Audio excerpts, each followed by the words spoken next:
What is up, beautiful people of the world? My name is Harrison Tarr, joined again today by Hayden Desmond. Welcome to another Friendly Rivals podcast special report. This time we're not talking college ball. We're going to talk some big news in the sports world today, the biggest news in the sports world today. We knew it was coming. It was inevitable. It seemed like all parties would be in favor of this happening. Carson Wentz is officially an Indianapolis Colt. And Hayden, since you are our resident professional football analyst here, you know light years more. I'm not saying I'm not qualified, but I'm saying you're more qualified, if that makes sense. I'm going to turn to you. I'm going to ask you a couple opening questions before we get into anything. Give us the contract breakdown, and then we'll move from there. Is that okay? Totally. So Carson Wentz at the time, when he signed his 4-year, $128 million deal with the Eagles in 2019, it's a very – at the time, it was the most guaranteed money. It's more than $40 million guaranteed over the first 2 years of the deal. And over the first 2 years of the deal, that was the year where he was injured in the playoffs against Seattle. And then last year, where he was benched in favor of rookie Jalen Hurts. It's got a $16 million signing bonus as most big quarterbacks do. I think at the time when they signed this deal, some people were saying they didn't pay him enough. It was a no-brainer at the time. It was a no-brainer. Exactly. It was 2 years after his MVP year that most people would say when he was hurt. And then the next year he threw for 4,000 yards and didn't have a 500-yard receiver. Like one might be a 500 or 1,000-yard receiver. The point is he had no weapons. Zach Ertz was in and out of the lineup. Dallas Goedert hadn't really become the Dallas Goedert that we were accustomed to seeing now. Receivers were having a hard time catching footballs. Yeah, which is amazing. That you're paid to catch footballs, and it's still something that they struggle with. If Carson Wentz can learn how to be good at football again, this contract for the Colts is pretty good because if I understand everything correctly, the Eagles are taking on a $33.8 million dead cap hit, which means they are paying this money for him to not play for them. Essentially, which is objectively hilarious. Hilarious. It's like the Jared Goff thing. Like the Rams traded Jared Goff to the Lions and got Matthew Stafford back, and they said, hey, Detroit, we're going to give you 2 first-round picks in not this draft, but the next 2 drafts because we traded that pick this year for Jalen Ramsey because we don't want this $160 million deal on our payroll after this year. So the Eagles are taking on almost $35 million in dead cap. Not going to be able to use it, which sucks for them. But I'm looking at the contract breakdown.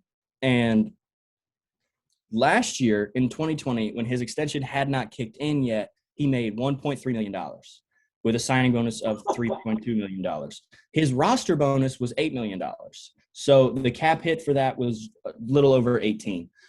Next year with the Colts, he's going to make $15,400,000 with a roster bonus of $10 million. And then it goes $22 million in 2022, $20 million in 2023, and $21 million in 2024. And then I believe he can opt out. But the fact that the Eagles are literally taking $34 million to just be like, nah, no thanks. Objectively hilarious. Yes. And the Colts are getting – if I'm a Colts fan, I'm not upset about the trade, but I'm not happy. Like I'm not Deshaun Watson level happy. I think if the Colts would have gotten Deshaun Watson, they'd be Super Bowl favorites easily. But from a money side, I think it worked out for both sides. Carson's going to get paid. He has to. And the Colts had a lot of room in their cap to make this deal. So I think Chris Ballard did a really good job in not giving up too much because he knew what they were going to take on on the financial side. So financially, you're okay with this trade. You're not over the moon, but you're okay with it. You can justify it financially. Now let's stop talking financially. Let's continue speaking analytically. But I'm going to throw a couple numbers at you real quick. And I know they're in front of you too, so this is kind of pointless. But I'm going to throw them at you. And I want you to convince me that this was not a lateral move from where the Colts were before. Okay. Phillip Rivers I don't know if I can do that. I want you to try. Okay. I'll And do my best. in 2020, Philip Rivers had a 68% completion rate, threw for over 4,000 yards, 7.7 yards per attempt, 24 touchdowns, 11 interceptions. He's a career 64.9 completion percentage, has over 63,000 yards, which we can't consider right now because it's not fair to Wentz. There's not enough time. Mm-hmm. But career 7.8 yards per attempt and 421 touchdowns. The rest is kind of insignificant and not fair to compare Wentz to. But in 2020 alone, Carson Wentz, granted he got benched over 12 games, 57.4% completion, just north of 2,500 yards, 6 yards of attempt, 16 touchdowns to 15 interceptions. Okay, even in his best, which I think we would agree would be his 2017 campaign with the Eagles, Precisely. before Nick Foles had to come in and do what he did. Mm-hmm. Carson Wentz was 60.2% at incompletions and had 7 interceptions to only 233 touchdowns. So that's a good number. What are the chances that we see that from Wentz again? And how much is this really building for the future if you're the Colts and not just settling with what you had before? I need to know that Carson Wentz is fully healthy, both physically and mentally. And what I say by that is he's a guy that gets hurt a lot. And I don't think that's really his fault. When he got hurt against the Rams in 2017, he was making a play. He ran in for the score, as a lot of people had become accustomed to him doing at the time. And I don't think a lot of people remember that was on 3rd down, and he comes in on 4th down and throws a touchdown. Yeah. On a torn ACL. Then goes off, and Nick Foles does what he does. The Eagles win the Super Bowl. But in the last 2 years, Eagles fans can be rough. Any Philly fans, it's rough. If you're going to succeed in Philly, you have to have a thick skull, and you have to not be able to really hear any of that noise, I think. Some of the harshest fans in professional sports. I mean, in all 4 of them. You put them up there with the likes of Chicago. New York fans are pretty relentless because they habitually don't get delivered on, but Philly may have it worse. Philly does have it worse. I just want to know that Carson Wentz is confident. I want to know that Carson is going to come in and be the guy. Carson, his whole thing when he was coming out is, this is a leader of men. This is a guy that, if he's your guy, like we talked about yesterday with Gus Malzahn and T. Will, if this is your guy, we're going to fight for him. We're going to fight for him, and we're going to be right there on his back. And you could tell this year, especially with Jalen Hurts getting drafted, that he lost that. Now, I think the Colts are probably the best case scenario for him. I don't think Chicago is going to be a good place for him. I had heard rumors about other teams. I know Carolina's in the quarterback market, but I don't think they were really looking at him. New Orleans is in the quarterback market. I don't really think they were looking at him. I think it was just Chicago and Indy that were really looking at him. And if he would have stayed in Philly, he might not have even started next year. You just opened up a whole can of worms, by the way. But I don't mean to cut you off, but at some point we need to get together and maybe put together a 10-minute episode on why the Saints should rock with Jameis Winston for at least a season. Why that should be an experiment. But I'm going to let you stay objective here. I'm sorry. I just needed to put that little anecdote in your mind. Plug that for a future. You got to speak it into existence. Yes, of course. Plug the future. No, but I think Indy is definitely the place that Carson probably saw himself the most. Obviously I'm not in his head. I don't know the guy. All I know is what he's let us see and from what I've heard.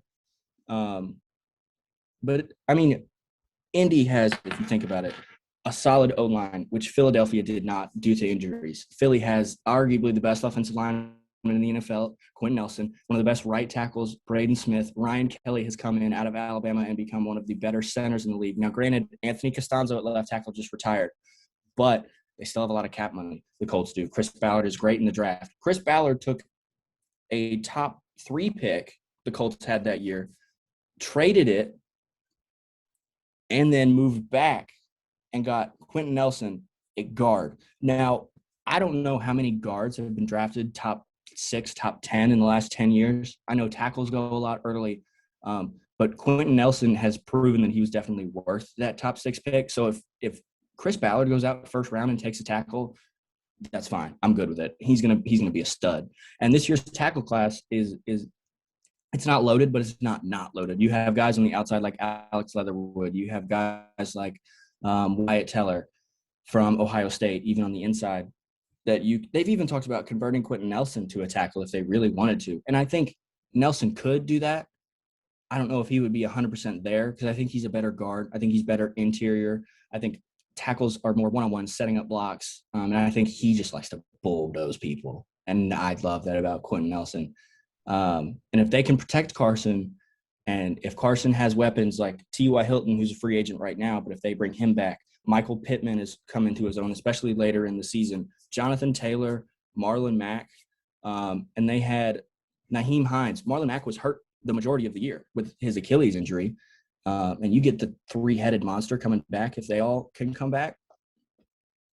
If we see Carson Wentz has had one season of over 4,000 yards passing, and that was 2019, like I said, where he did not have a stud number one receiver, didn't have a great tight end, didn't have a great O-line. So if Carson Wentz returns to the Carson Wentz that we're used to, I would not be surprised if he's 3,700 yards, 29 touchdowns, and less than 10 interceptions. And the Colts go 11-5. I was going to say 10-6, but I think 11-5 is fine. In that division, I think it's achievable. Oh yeah, I think it's definitely achievable. The only team that's really posing a threat is the Titans. So, I mean, you're going to beat up on the Texans. You're going to beat up on the Jags. Mm-hmm. Why not? And your out of conference opponents for the Colts this year is the NFC West and the AFC East. So obviously the AFC East, the only team you really are worried about as of right now is Buffalo.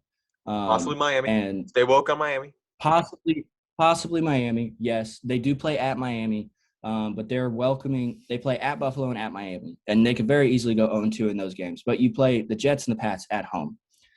I think those are 2 easy wins. We don't even know who the Pats starting quarterback is going to be next year. We don't know who the Jets starting quarterback is going to be next year. And we've heard that Cam Newton might be back in New England. I heard that today. The same deal. Just run it back. And then on the NFC side, they're playing the Rams at home, the Seahawks at home. They do have to go to San Francisco and Arizona. And San Francisco – I was about to say, is San Francisco really a problem? San Francisco, I don't think was a problem last year because of all of their injuries on the defensive side of the ball. I think when you lose – that's another team we don't know who's going to be playing quarterback. And when you lose guys like Nick Bosa and you lose guys like Solomon Thomas – Richard Sherman's made it clear he's not coming back. Richard Sherman's out. Jason Verrett sort of came in and stepped into that CB1 role this year for them. But like you said, is Jimmy G going to be the quarterback? Is Nick Mullins going to be the quarterback? Are they going to draft somebody? Are they going to trade for Deshaun Watson? We just don't know. There's a lot of – we have more questions than we can even make educated answers, up answers for. Yes. So you've given me the upside, the best case. So we're saying best case 11-5, 10-6, somewhere in that ballpark, which is the Colts should be jockeying for a wild card spot. The Titans are only going to get better, in my opinion. But I think that's feasible. We've talked about upside, best case. What's the downside here? How much of a risk is Indy really taking, or is this like if nothing else, he can be an average quarterback? I mean, I think your risk, bless you. I think your risk. He went 3-8-1 as a starter last year, and they tied with the Bengals. The Bengals. I actually, you know what? If you will allow me, I would like to make. I have a book here. Doug Peterson wrote a book, and the title of this book is Fearless. In that Bengals game, at midfield, Doug Peterson punted in overtime on 4th down instead of going for it. The book title is Fearless. He's punted in overtime. That really didn't have anything to do with it. That was a fun anecdote. I'm glad you included it. Thank you. But Carson Wentz, 57.4% completion last year, 16 touchdowns. What they had is fine. 15 interceptions. 15 interceptions. Hey, that's on pace for the Jameis Winston 30 for 30. It is. So maybe there's an upside we haven't looked at yet. There might be. Oh, also 10 fumbles. Oh yeah, that's bad. I completely forgot the fumble problem that Carson Wentz has had. And that's not really new. Rookie year, 14 fumbles. Next 2 years in his career, 9 fumbles. 2019, 16 fumbles. Last year, 10. 58 career fumbles. Not good. Worst case scenario for Indy, record-wise, 5-11, 6-10, somewhere in there. So literally, it could either be the 11 is on this side or the 11 is on this side. There's the ceiling, there's the floor. Yes. Now, there's a world where I can completely see them going 7-9. There's a world where I can see them going 9-7 and squeaking into the playoffs. Someone throw an 8-8 in the mix. Yeah. throw the old Atlanta Falcons special into the conversation. Someone throw in Carson Wentz gets injured week 2, and they don't even have Brissett. They've not re-signed Brissett. Brissett isn't there anymore. Who do you turn to? Jacob Eason? Oh, man. Has Jacob Eason really shown you anything? I'd be interested. If them going out and trading for Carson Wentz means that they have no faith in their quarterback room right now, in my opinion. I don't know the quarterback room. Phillip Rivers is gone. That was who they wanted last year. They said, we know it's a one-year thing. We just want to see how this goes because we're in win-now mode. With the defense that we have and the offense that we have, we're a quarterback away. They're just like Chicago. Chicago's a quarterback away. You cannot tell me that if Chicago doesn't re-sign Allen Robinson and draft another competent running back, maybe another O-lineman, that they are not a quarterback away. And it's the same with Indy. Food for thought. Only slightly relevant, but still food for thought. Let's say Carson Wentz does get injured in week 2, which is possible. We're hoping not. Hoping not. No, you never root for a guy to get hurt. ACL injuries flare back up. It happens. Yep. Loses his starting job to Jacob Eason. Then we're right back there. Hold on. This feels eerily similar to the situation in Philly, except for maybe set up for more success. However, we have a trend here. Loses his job to former SEC transfer Jalen Hurts, former SEC transfer Jacob Eason. North Dakota State has to forfeit all their national titles and divvy them up evenly amongst Alabama and Georgia. Here you guys go. Food for thought. And I don't want him to turn into Tyrod Taylor. I don't. I love Tyrod Taylor. Tyrod Taylor used to be my starting quarterback in Madden Ultimate Team every year because he's mobile, he's accurate. Tyrod Taylor is a good quarterback. He was kind of like RG3 before RG3 was cool. Yeah. Like holds Virginia Tech records still that were at one point held by Michael Vick. Now, granted, here's your trivia question for the day. Do you know what quarterback holds the record for rushing touchdowns in a season at Virginia Tech?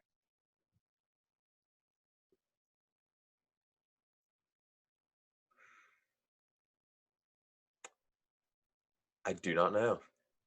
His name, Bruce Arians. I knew that. Bruce Arians currently holds the Virginia Tech record for most quarterback rushing touchdowns in a season. I believe the number is 16. Do not quote me on that. It's 15 or 16. I know Tyrod had a season where he had 14 or 15. If you wouldn't have told me, I would have guessed Mike Vick. Yeah, Mike Vick, I believe second and third. But yeah, it's Bruce Arians. That's a fun tidbit for you. That's a really fun tidbit. Anyways, we kind of got on a tangent there, and I'm sorry about that. Yeah. But I had to bring this full circle. And how funny would that be if if someone got injured and then Jacob Eason took their job, because I've seen that movie before, but he was on the other end. I Like, was not, about to say, like I saw that movie. not funny, not wishing injuries upon Carson Wentz. Actually, I hope Carson Wentz comes back. I want I hope he plays well. the Wentz wagon to be a thing again. Mm-hmm. I'll be the first one to sign up.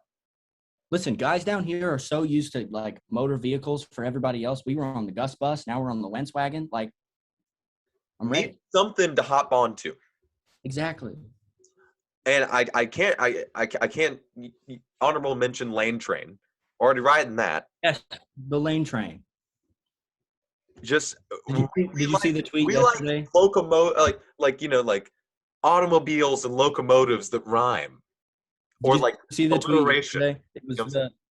It was the Gus bus, and now that he's down in Orlando, it's the Malzahn monorail. Ooh, that's good. That's good. We need a little Mickey Malzahn like crossover action. This is getting too far off topic, but I've enjoyed this. This is good. This is good. This is good. Another question for you doesn't have kind of has to do with Wentz. Kind of doesn't. What are the where does he leave the state of the Eagles? Because if I'm Carson Wentz, I'm almost like, you traded me to a contender. Joke's on you, and you're in a load of shit. Because let's face the facts. Like Jalen Hurts has his moments, but he's objectively not that good. If I'm Philly right now, you hired the wrong guy as your head coach. Bingo. You let go of the guy who should be your head coach. Check. Because from my understanding, the Philly front office was like, we either keep Doug Peterson or Carson Wentz. They let go of Doug Peterson, and then they let go of Carson Wentz. So you gave everybody an ultimatum and didn't follow through. It makes no sense. I don't know what Howie Roseman's doing. Like, I don't know his vision for the team. They don't have an identity. And if I can take it a step further and take it outside of football, if that's not the perfect analogy and like perfect depiction of Philadelphia professional sports, I do not know what is. You look around at any of their organizations. I mean, you can look at the Sixers. You can look at the Flyers. You can definitely look at the Phillies. Look at the Phillies. I think we've just had a breakthrough. We've determined that Philadelphia is going through a midlife, like a lifelong midlife crisis where they keep trying to reinvent themselves. And Bryce Harper and Joel Embiid are those fancy sports cars that they're buying. Right. And guess what? They bought a sports car and they discovered that they didn't like the interface and they didn't like how it sat and they didn't like the steering wheel. So they sent that sports car to Indianapolis, and it's about to run in the Indy 500. That was beautiful. I had my moment. Great transition. And then now they've got like a Prius at quarterback. Okay. I don't think it's fair to say that Jalen Hurts is a Prius. I think Nate Sudfeld is like a 96 Camry. Okay. So I don't think we can call Jalen Hurts is like he's like a mid 2010s BMW.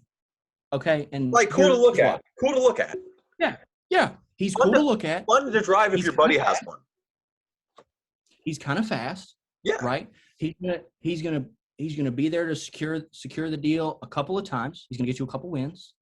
You're gonna pull up to a red light and you're gonna see a chick right across, and one time out of 5, you're gonna get the number. Right. One time out of 5, you're gonna get a win. Right. But BMWs break down. And then when they're in the shop, they cost a fortune. Yep. But you know what doesn't break down? Carson Wentz's Ford F-150. I knew you were going there, and I love it. Carson Wentz's F-150 at the duck camp. It'll get you through dirt. It'll get you through mud. It'll get you through snow, rain, tornadoes. It doesn't matter as long as you take care of it. As long as you take care of it. Get your oil changed. If you get the oil changed, if you get the tires rotated, if you take it in whenever the check engine light comes on, that thing's going to run for 200,000 miles. And Carson Wentz right now has 45, 50,000 miles on them right And the now. F-150 might be the best analogy because, like, it's cool when you get it off the lot, but it's even more cool when you soup it up and you give it new toys. So he's getting all these new toys. Mm-hmm. He's getting all these new toys, and their names are Jonathan Taylor, Michael Pittman, T.Y. Hilton, Quentin Nelson, Darius Leonard. At this point, this stock 150 is lifted 2 inches rolling on 35s with catbacks. That's the all the perfect. windows are down, and you're blasting music too. Yeah, absolutely. In conclusion, Carson Wentz is an F-150. Literally, not metaphorically. He's literally a pickup truck. Carson Wentz is a well-maintained F-150 if he wants to be. If the circumstances are correct. I don't think it's a question about whether or not he wants to be. I think he does. I think what you said earlier about his mental state, and we seriously I'm going to bring it back from being silly and being serious for a second here. We seriously underestimate how much stress professional athletes are put under, especially in toxic environments. And I'm actually not even going to just call out Philly. Once a fan base anywhere, you and I are Braves fans. We talk about this often. Mm-hmm. Once you get a taste, it's addicting, and you want more. So you hold people to the standard that they cannot and will not physically replicate, unless you're a freak of nature. Can I bring this back? Yeah. Auburn fans, which you and I both are, both students here, we had 2010. We had Cam Newton. We had Nick Fairley. We had Gene Chizik. We had Gus Malzahn. We beat Oregon. They beat Oregon. I don't like when people say we. They beat Oregon 22-19. I remember where I was. I remember me running down my street with an Auburn flag on a pole, shirtless, just screaming at 11, 10 years old. I need the video. Go on. It was in black and white. Auburn fans got that taste. They got the taste. And then 2011, 2012, they were like, this tastes kind of different. 2013 comes in. They get that taste again. And then they've been chasing that taste since then. And almost had it in 2017 when they were in the SEC championship game against Georgia, and then they blew it, and they said, this tastes terrible. I think that's actually a really good analogy to the situation in Philadelphia. That team quickly deteriorated, and that's the nature of sports. They won a Super Bowl 3 years ago. Correct. 4 years ago. And it's like people have forgotten about it. Now they're picking number 6 in the draft this year. But that's the best part about our industry. If things were set up, if leagues were set up for certain teams to win every year, what would be the point in cheering for another team? I think that a big thing that broke the NFL, and this is a totally wild tangent I never thought that this podcast was going to go toward, but Tom Brady kind of broke the NFL. I'm curious now, though. Tom Brady kind of broke the NFL because he set the precedent that every once in a generation, maybe if that, there will come a talent that will bring more hardware than you can shake a stick at to a city. One team's going to be lucky enough to have that talent. Only one.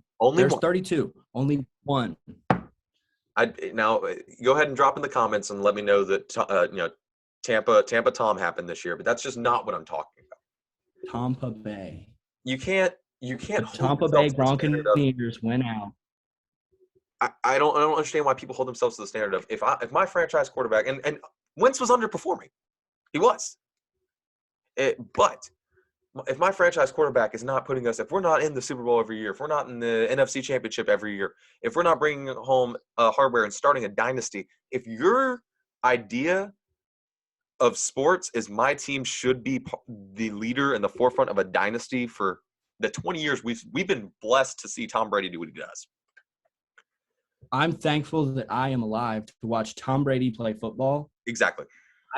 The fact that I've gotten to watch Tom Brady, Peyton Manning play football, and even going out into other sports, LeBron James, Drew Brees, even sometimes Phillip Rivers. Sidney Crosby. Okay? LeBron James, Kobe Bryant, the last little bit of Allen Iverson, and even in baseball, last little bit of Cal Ripken, We got almost all of Chipper Jones. Almost all of Chipper Jones. I remember when Bryce Harper or Steven Strasburg got drafted. Guys like Javier Baez. We're alive to watch Clayton Kershaw pitch. Clayton, yes. But we're alive to watch these guys like yesterday with Tatis getting a 14-year contract for $340 million. We were alive to see Mike Trout, Bryce Harper, Mookie Betts. You and I remember when Mookie was a young kid in Boston playing for that Red Sox team. This kid could be good. Yeah.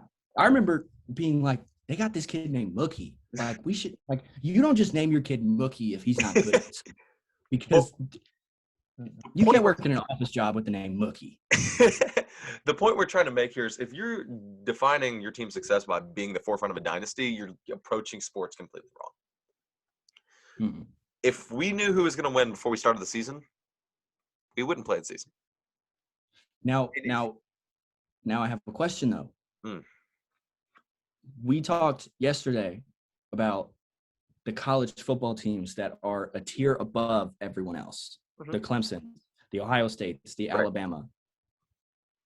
It's essentially, not really to the extent, but it's almost the same in the NFL when you say where you have 4 or 5 teams every year that before the season you're like, okay, when Brady was with the Pats could win it. Now the Bucks could win it.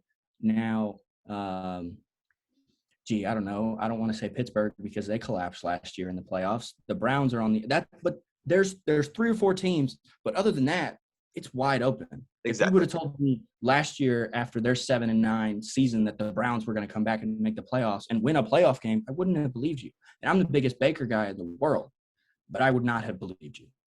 You see, and I think that you're on the right track there because you're right. Like you're right. What you said is you have 3 teams every year that are going to be habitually in the conversation, and that's because they have generational talents. Eventually, your team, if you're watching this, eventually your team will have a generational talent. It will happen. Now, whether or not your management messes around and trades them, that's not my fault. I can't control management. I can't control markets, but what I can control is to tell you, if you don't like watching the game when there's a handful of people running the game because they're that freaking good at their jobs, don't watch. Don't get invested. And that's why this is crazy that I'm tying this back into Carson Wentz. But that's why I got so upset for Carson Wentz in Philadelphia, because I felt like he had one more year. You know, like his last couple of years were objectively bad football, but still, I felt like one more year, maybe a change of scenery, mental reset, and a fan base that wants to rally behind their quarterback, as instead of putting all the blame on their quarterback when it's not all his fault. No, not at all. If you are an Eagles fan and you want to blame one guy, the only person that you can blame is Howie Roseman. That's the only person that you can blame. The only person you can blame is the guy who failed to draft depth. He failed to draft guys who could really be difference makers. He drafted J.J. Arcega-Whiteside over DK Metcalf.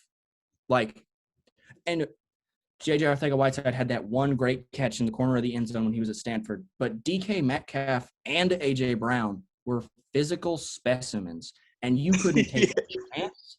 That's the best way to put him. Couldn't take a chance. And I mean, to an extent, like we said, that's not Wentz's fault. Also, as a fan, it's not your fault. Your team's going to come across incompetent management from time to time. It's going to happen.